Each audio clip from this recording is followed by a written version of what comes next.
Hello everyone, welcome to my YouTube channel. आज हम इस वीडियो में क्लास 10th साइंस के 6th चैप्टर लाइफ प्रोसेस के थर्ड टॉपिक ट्रांसपोर्टेशन को डिस्कस करने वाले हैं। पिछली वीडियो में हमने न्यूट्रिशन और रेस्पिरेशन को पढ़ा, उसे अच्छे से समझा। आज हम इस वीडियो में थर्ड लाइफ प्रोसेस ट्रांसपोर्टेशन को समझने वाले हैं। तो ट्रांसपोर्टेशन मीन्स होता क्या है? ट्रांसपोर्टेशन मीन्स होता है किसी चीज़ को एक जगह से दूसरी जगह तक ट्रांसफ़र करना, उसको ट्रांसपोर्ट करना। हमारी बॉडी में भी चीज़ों का ट्रांसपोर्टेशन होता है और उसे ट्रांसपोर्ट करने वाला होता है हमारा ब्लड। ह्यूमन सर्कुलेटरी सिस्टम में सबसे पहले हम ब्लड के बारे में जान लेते हैं। क्या होता है blood? Blood is a connective fluid tissue which consist of plasma, red blood cells, white blood cells and platelets. Blood एक फ्लूइड कनेक्टिव टिश्यू होता है, हमने क्लास 9th में पढ़ा इसे, जिसमें plasma, red blood cells, WBC और प्लेटलेट्स मौजूद होते हैं। ब्लड में प्लाज्मा 55% प्रेजेंट होता है और ये तीनों सेल्स RBC, WBC और प्लेटलेट्स इस पे सस्पेंडेड होती हैं। प्लाज्मा कार्बन डाइऑक्साइड, ऑक्सीजन और नाइट्रोजनस वेस्ट को ट्रांसपोर्ट करने में हेल्प करता है। RBC एक रेड पिगमेंट कंटेन करता है जो ब्लड को लंग से ऑक्सीजनेटेड ब्लड को पूरी बॉडी तक ट्रांसपोर्ट करने का काम करता है। और वाइट ब्लड सेल्स हमारी इम्यून सिस्टम को स्ट्रॉन्ग करने में हेल्प करता है, हमें डिजीज़ से लड़ने में मदद करता है। और प्लेटलेट्स, जब भी हमारी बॉडी में कोई इंजरी होती है तब ये प्लेटलेट्स ब्लड की क्लॉटिंग करते हैं ताकि खून ज़्यादा हमारी बॉडी से लॉस ना होए। तो ब्लड में ये सारी चीज़ें मौजूद होती हैं जो हमारी बॉडी में जिस चीज़ की रिक्वायरमेंट होती है वो उसे वहाँ तक ट्रांसपोर्ट करने का काम करती हैं। Human blood circulatory system consist of heart and blood cells.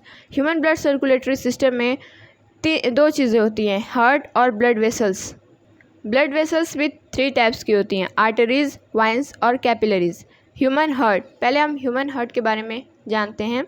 Heart pumps blood around body, it is a triangular in shape.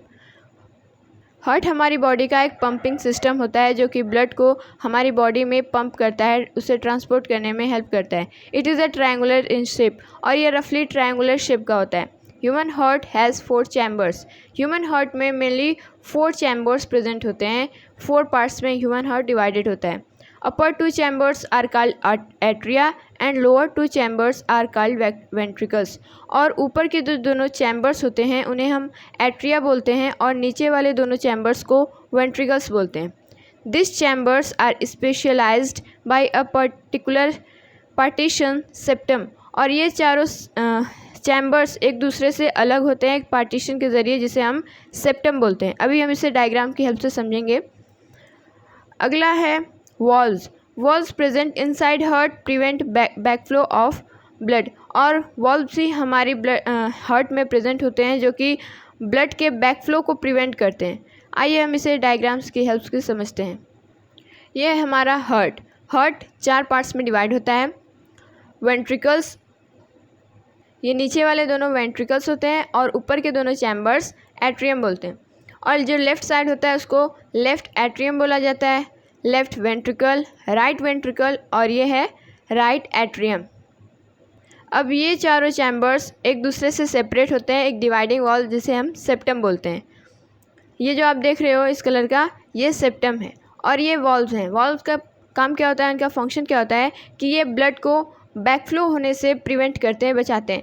जैसे लेफ़्ट एट्रियम से ब्लड लेफ़्ट वेंट्रिकल में तो आ सकता है लेकिन ये वापस लेफ़्ट वेंट्रिकल से लेफ़्ट एट्रियम में नहीं जा सकता क्योंकि वॉल्व्स इन्हें ऐसा करने से प्रिवेंट करती हैं। यही फंक्शन होता है वॉल्व्स का।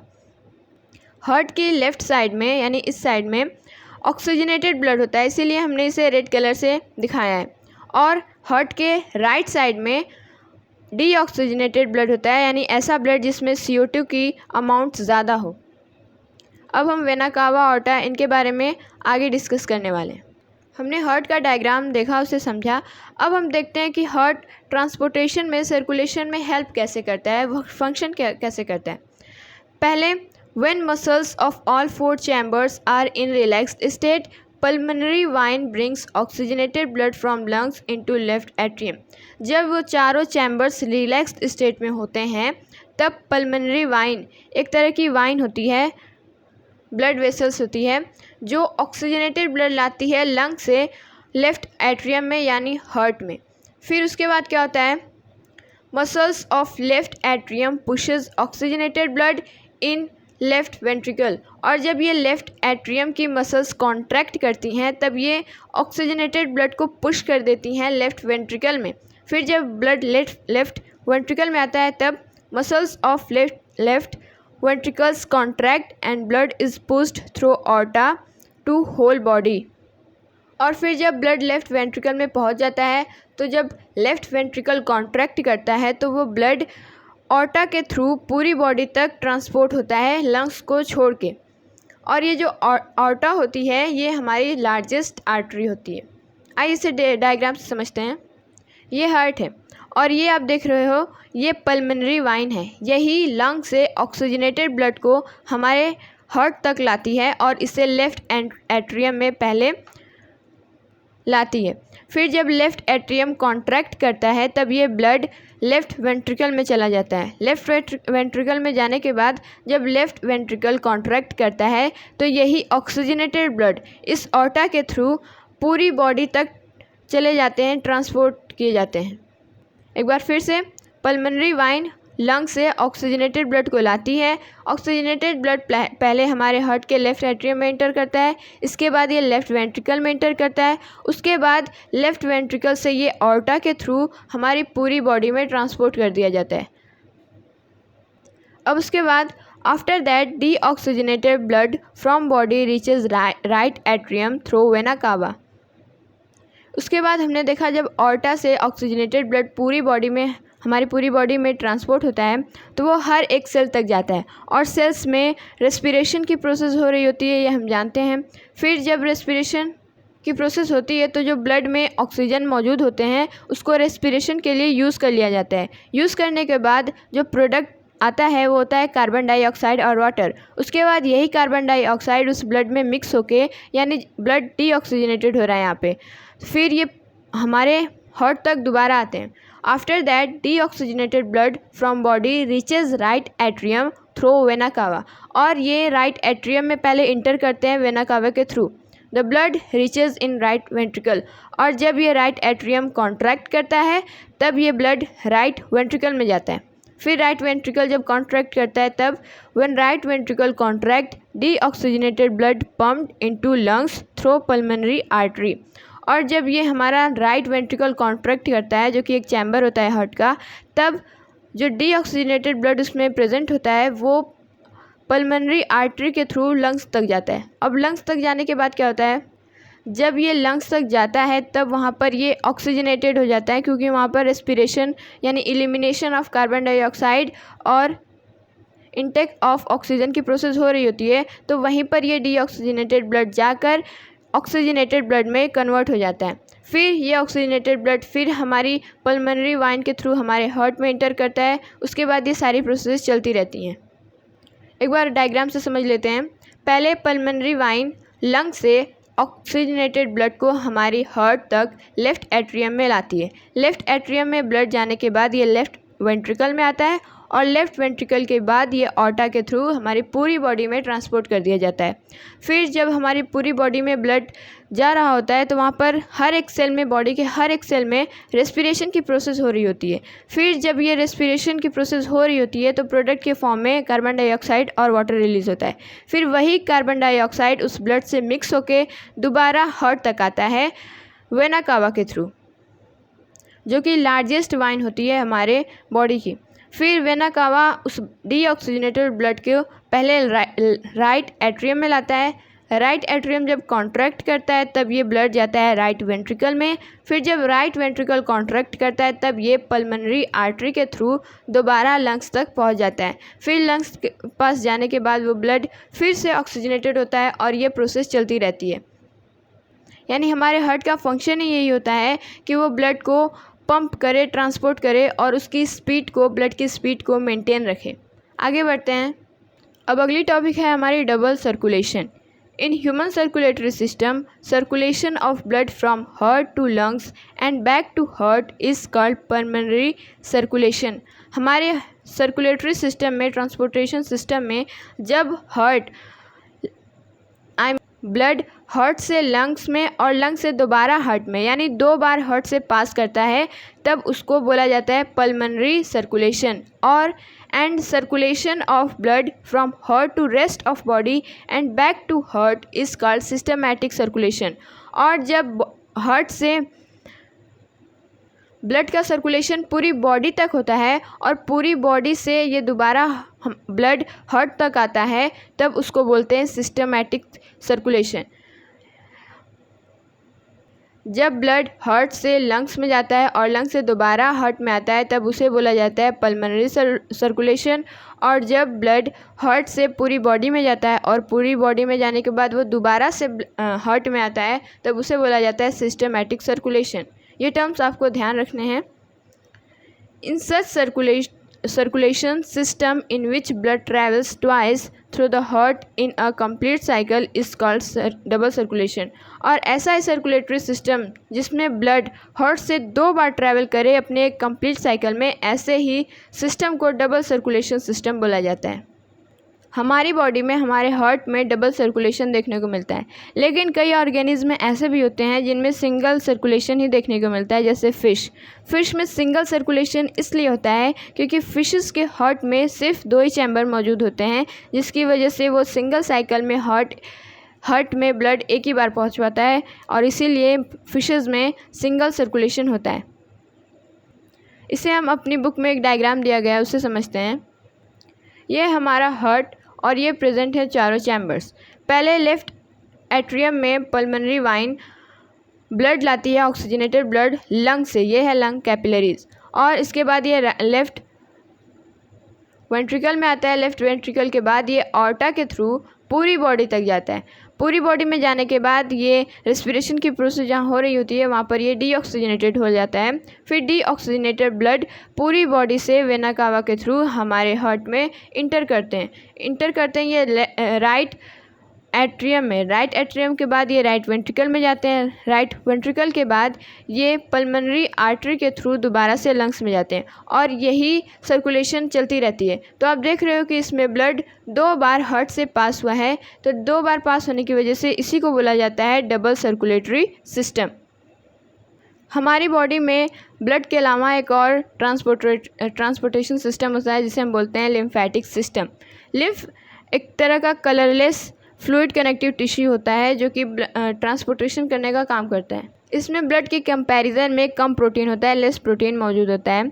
लिम्फेटिक सिस्टम जब ये आर्टरी और वाइन में एक्सचेंज हो रहा होता है ब्लड का, तब इसमें से कुछ पार्ट बाहर निकल जाते हैं, और लिम्फेटिक सिस्टम का यही काम होता है कि वो जो बाहर पार्टिकल्स स्कैटर्ड हो जाते हैं वो उन्हें दोबारा से ब्लड वेसल्स में डालने का काम करता है। ये हमारी इम्यूनिटी सिस्टम में भी इम्पॉर्टेंट रोल प्ले करता है, इम्यूनिटी सिस्टम को स्ट्रॉन्ग करने में हेल्प करता है। अब आगे बढ़ते हैं। Transportation in plants. Plant have 2 transport system. अब प्लांट में भी ट्रांसपोर्टेशन सिस्टम होता है। प्लांट के पास 2 तरह के ट्रांसपोर्ट सिस्टम होते हैं, पहला जाइलम और दूसरा है phloem. Xylem transport of water and mineral. Xylem water और मिनरल को ट्रांसपोर्ट करने का काम करता है, जिसमें जाइलम वेसल्स और जाइलम ट्रैकियार्ड्स इसकी हेल्प करते हैं, यानी जाइलम के ये सेल्स हैं। जाइलम एक तरह का टिश्यू होता है। ट्रांसपोर्ट ऑफ फूड, और फ्लोएम फूड का ट्रांसपोर्ट करता है पूरे प्लांट में। Sieve tubes help by companion cells. अब आइए देखते हैं प्लांट में वाटर और मिनरल का ट्रांसपोर्टेशन कैसे होता है। इसमें 2 फिनोमेनास काम करते हैं, पहला है रूट प्रेशर और दूसरा है ट्रांसपीरेशन। इन्हीं 2 प्रोसेस के थ्रू प्लांट में वाटर और मिनरल का ट्रांसपोर्ट होता है। रूट प्रेशर कैसे काम करता है? At root cell in contact with soil actively taken up ions. Root soil से कनेक्टेड होती हैं, इसलिए वो सॉइल्स में प्रेजेंट आयन को टेक कर लेती हैं, ले लेती हैं, और इसकी वजह से this creates difference in concentration of ions between roots and soils. Water moves into root. अब जब ये प्लांट रूट ये आयंस ले लेते हैं, तब कॉन्सेंट्रेशन में चेंजिंग हो जाती है आयंस की सॉइल और रूट्स के बीच में। तो हम जानते हैं जब कॉन्सेंट्रेशन में चेंजिंग आ जाती है, तो जो हाई कंसंट्रेशन में जो चीज़ें प्रेजेंट होती हैं वो डिफ्यूज़न की प्रोसेस के थ्रू लो कंसंट्रेशन तक जाती हैं तब तक जब तक कि दोनों कंसंट्रेशन इक्वल ना हो जाएं। इसी वजह से ये वाटर रूट्स में मूव करता है, जिसकी वजह से ये प्लांट्स में जा पाता है। From soil to eliminate differences which result in steady movement of water. और इसी कंसंट्रेशन की चेंजिंग की वजह से वाटर रूट्स की हेल्प से प्लांट में मूव करता है, जिसकी वजह से प्लांट को वाटर और मिनरल लेने में आसानी होती है।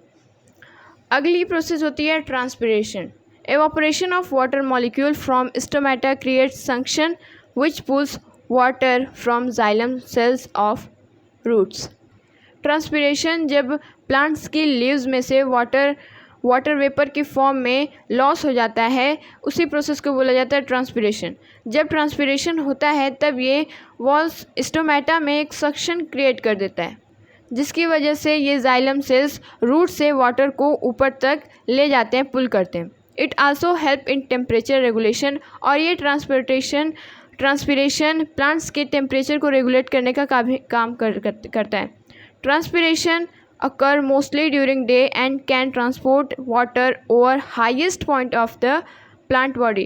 और ये ट्रांसपिरेशन अक्सर दिन के समय में देखने को मिलता है और ये प्रोसेस प्लांट्स के हाईएस्ट पॉइंट तक प्लांट को ले जाने में सक्षम होती है, कैपेबल होती है। Root pressure occur mostly at night and can transfer water over short distance only. और ये रूट प्रेशर अक्सर रात के समय में देखने को मिलता है और इसमें वाटर थोड़ी ही डिस्टेंस तक जा पाती है, जो कि प्लांट के लिए सफिशिएंट नहीं होता है। ट्रांसपिरेशन की प्रोसेस के थ्रू प्लांट को अच्छी तरीके से वाटर हर एक पार्ट तक जहाँ तक उसको चाहिए वहाँ तक ट्रांसपोर्ट हो पाता है। आगे बढ़ते हैं, अब देखते हैं ट्रांसपोर्टेशन ऑफ फूड प्लांट में कैसे होता है। Transport of food. Transport of soluble product of photosynthesis is called translocation, occur in vascular tissue known as phloem। अब प्लांट्स में फोटोसिंथेसिस के दौरान जो फूड बनता है उसको सॉल्युबल फॉर्म में प्लांट में ट्रांसपोर्ट करने की प्रोसेस को ही ट्रांसलोकेशन बोला जाता है। अकर इन वस्कुलर टिश्यू, ये फ्लोएम के ज़रिए होता है। वस्कुलर टिश्यू क्या आता है, ये फ्लोएम और जाइलम को साथ में बोला जाता है। Phloem and xylem together called vascular tissue. Translocation in plants is achieved by utilising energy. Translocation की प्रोसेस प्लांट्स में एनर्जी का यूज़ करके होती है। Material like sucrose is transformed into phloem using energy from ATP. और ATP का use करके sucrose, जो कि एक तरह का मटेरियल होता है, उसको फ्लोएम ट्रांसपोर्ट करने का काम करता है, ट्रांसफ़र करने का काम करता है। This increases the osmotic pressure causing water to move into it. जिससे एक ऑस्मेटिक प्रेशर जनरेट होता है जो कि वाटर को ऊपर जाने में मदद करता है। This pressure move the material in the phloem of tissue which have less pressure. और ये प्रेशर मटेरियल को फ्लोएम में जहाँ लेस प्रेशर प्रेजेंट होता है वहाँ तक पहुँचाने का काम करता है, यानी हाई प्रेशर से लेस प्रेशर तक। This allow the plant material move according to plant need. और इसी प्रेशर के हेल्प से प्लांट में जहाँ पर जिस चीज़ की रिक्वायरमेंट होती है वो इसी प्रेशर के थ्रू, इसी प्रोसेस के थ्रू पहुँच पाती है हर एक कोने तक, जहाँ तक जिस चीज़ों की आवश्यकता होती है, रिक्वायरमेंट होती है। तो ट्रांसपोर्टेशन ऑफ प्लांट यहाँ पर ख़त्म होता है। इसी के साथ हमारा ये टॉपिक ट्रांसपोर्टेशन भी कंप्लीट होता है। अगली वीडियो में हम एक्सक्रीशन को डिस्कस करने वाले हैं। आई होप आपको ये समझ में आया होगा। Thank you.